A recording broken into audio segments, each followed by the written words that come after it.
Well, it's been about 8 hours since K-State's fourth loss on a 4-game losing streak, and it's 4 a.m. for me right now, and I'm just thinking about the Cats, and I don't really know what else to talk about, except the only interesting thing that happened to me, or for me, is Buddy Rich saw the floor, which Buddy Rich is kind of an interesting character. He hasn't seen the floor since Oklahoma State. He's only played 149 total minutes, and he's one of 3 players who stuck with Tang after last season. I'll just get my bias out of the way right off the rip. I like Buddy a lot. I like, at least as a player, I like his game a lot.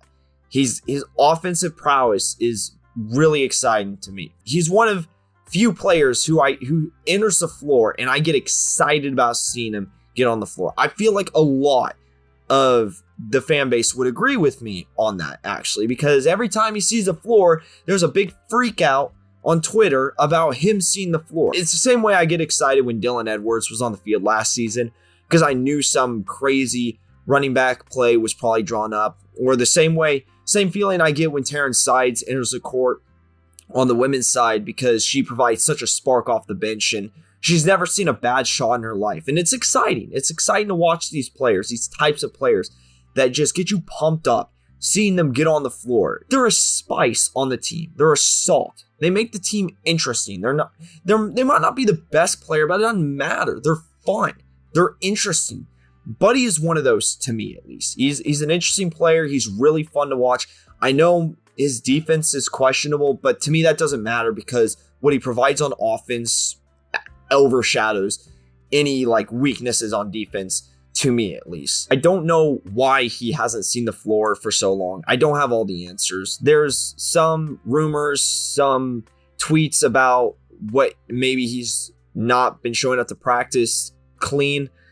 I don't have any verifiable sources to back that up. I don't know anything in hard truth, and I would not be doing proper journalism if I was here and pretending like I didn't know that. And it wouldn't be proper journalism for me to, air this dirty laundry that, quite honestly, I'm not even sure about. I don't know. I don't have the answers. All I know is that I'm sad that he hasn't seen the floor more. I'm sad it hasn't worked out. And to be honest, if there are things that are happening off the floor, which to me is what Tang has seemed to alluded to, I can understand him not getting playing time for that. I know Tang's a big guy in being a good player on and off the court. I understand that. I understand not wanting to tolerate that on your team. It's completely understandable if things happening not on the basketball court, or even at practices, wherever. I understand if that's influencing Tang's decision to not let him see the floor when game time shows up, even if he is the player that K-State needs. I can understand it. I can sympathize with that. I guess I make this video just because I'm sad. Genuinely, I'm sad. I'm just sad it hasn't worked out, because Buddy is one of the 3 players who stuck around with K-State after everyone else left for other teams. He didn't have to. Buddy probably could have gone playing minutes on any other team. And, whether he sticks around or not another year, which it doesn't sound like he will, but if he does, I hope things are different, because I think he's a great player. And I think he's going to make a big difference on whatever squad he's on.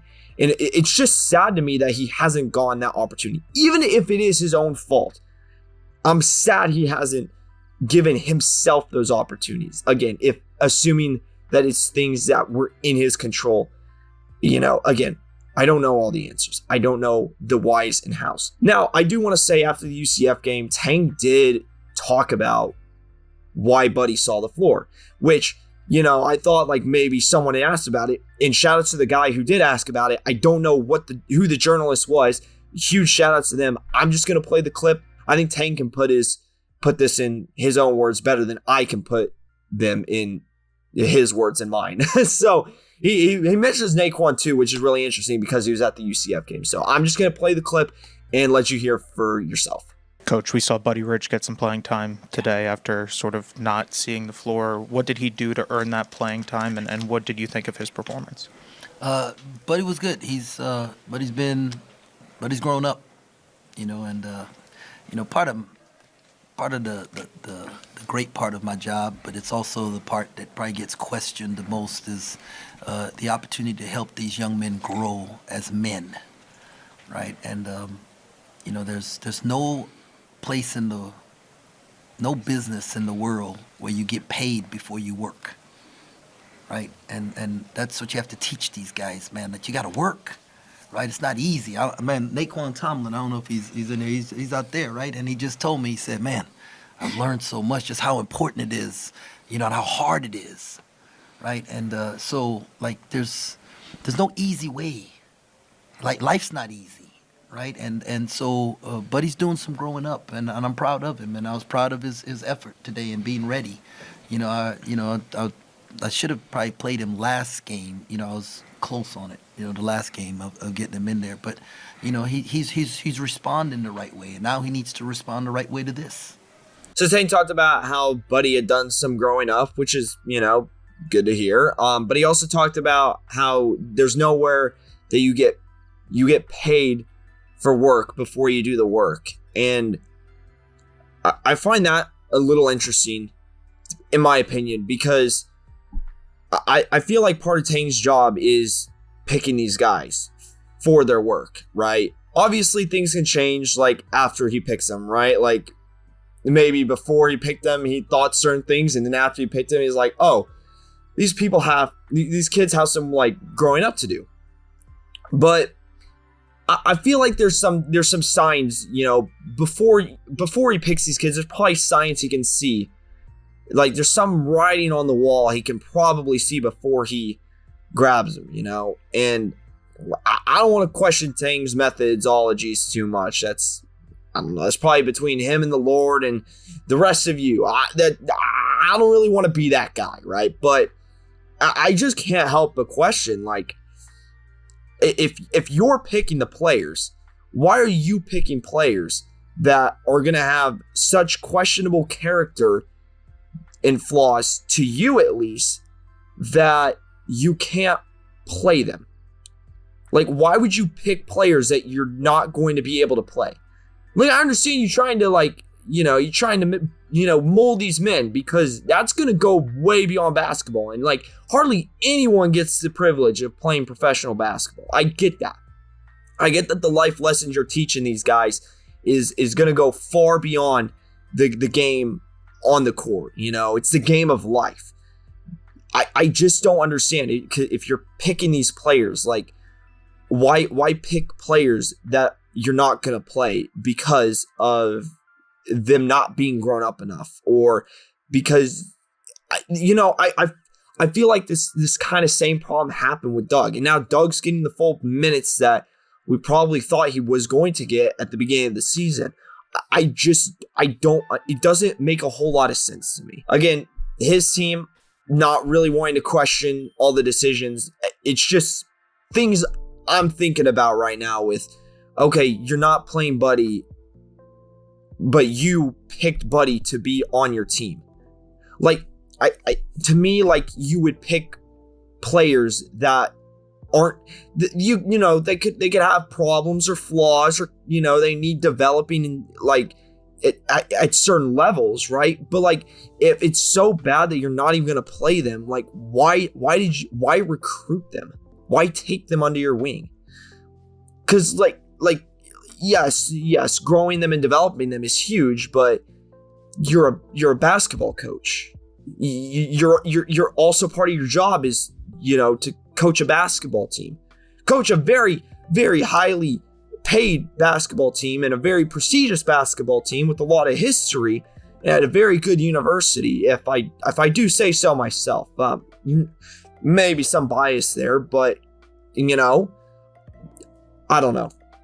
Again, don't want to get like too deep in the weeds here, but just my late 4:45 a.m. thoughts as I reflect on this game and the season and where to go from here. Now, rumors are that Buddy's not going to stick around. And again, if that's true, I understand other players getting higher priority and getting more playing time. I do hope Buddy gets to see the floor at least a few more times the rest of the season. Not many other players, again, get me excited the way he does when he enters the field. I love seeing him dunk, man. He's such a, he has such an unlimited ceiling in my, an offensive ceiling in my opinion, because he's just such a strong player. But I don't know. If there's some way that Tang can work it out with him too, and he stays another year, that'd be great. Joe summarized this very well in another video recently about just where the team goes from here. The guys who want to be here and play for Kansas State, stick around. If not, why are you here? I would love Buddy to be one of the guys who's here. I love all the team to be people who are like, yes, I want to be here. I want to play with heart and effort and energy, and I want to be part of this team. I would love for every one of them to be that way. I would love for Buddy to be that way and to somehow stick around another year. That'd be great. I just want to talk about Buddy because that was the one highlight from the UCF game I saw. That's not the worst loss in the world. UCF, last I checked, was a quad one team for this game because they were the home team. It was a winnable game, sure. I think there were worse games that have happened for Kansas State this year. So a 4-point loss can't be the most upsetting thing in the world, I guess. But it sucks. Buddy got in though. That is the one highlight, is Buddy got in and he got to see the floor. And I hope he sees the floor again sometime later this season. That's kind of where we're at right now. I'm going to go get some sleep. My throat is killing me, but 4:45 a.m., we're talking about the Cats. Thank you all for watching. We'll see you guys next time. Have a great rest of your day. Enjoy the warmer weather. I know I can't because my throat is killing me. I don't even know if I want to go to work tomorrow, but I probably will. Stick it out, tough it out. Shows a lot of character when you can tough it out and battle through the tough times. That's all I'm going to say. All right. Have a great rest of your day. Peace.